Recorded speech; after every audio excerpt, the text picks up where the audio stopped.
The old generations of Acura Integras came with either a B16, B17, or a B18. No, they weren't the fastest vehicle around, but they did have unlimited tuning potential, it seemed like. And for those of you that don't understand what a B series is, this is a B series. These things made 140 horsepower all the way to 195 in like the Type R's and things of that nature.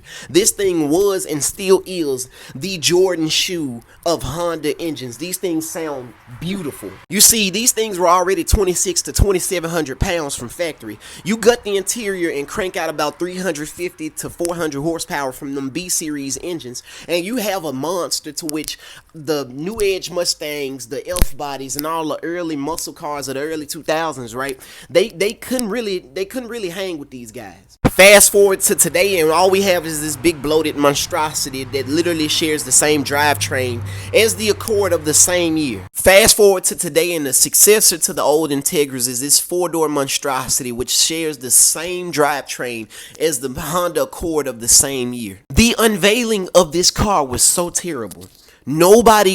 When people first laid their eyes on this thing, it was called like the Integra prototype or something like that.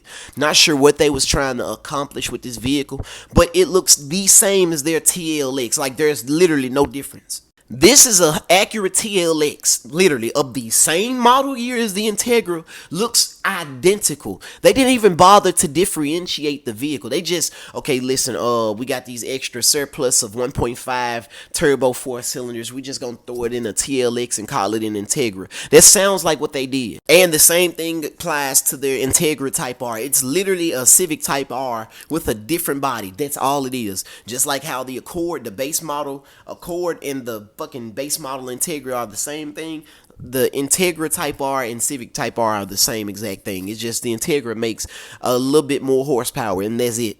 And this is all I be talking about, right? So instead of actually building a successor to the original vehicles, these car companies would much rather use the name because they already know it's going to generate some sales and people are going to want to buy this thing to see what it's really about, instead of actually building a good car, an original car from scratch, right? Oh, we don't have the money. That's BS.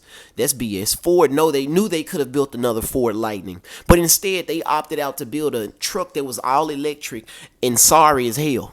For example, the first generation Dodge Chargers were nothing more than rebranded Mercedes-Benzes. Everything on the first gen Dodge Chargers and Challengers and things of that, all it had Mercedes-Benz parts, from the suspension to the entire damn body. The only thing that was different was the engine. And people shouldn't have even called this thing the Dodge Charger, because that name means something. This thing should have been called a Dodge Polara. And in case you want to know what a Dodge Polara looked like, let me show you. This is a Dodge Polara. And then when we finally got a proper two-door Charger, a proper Dodge Charger, it's electric. And it has sound speakers for exhaust. Like if the speakers go out, do you go to a muffler shop or do you go to Radio Shack? Not to mention, this thing is going to have $100,000 price range. Some people are going to argue me to the bone, to the grave on that one. Oh, it's not going to be 100. Think about this for a second. This thing is a technological marvel compared to the Chargers and Challenger Hellcats, SRTs, RTs, and things of that nature.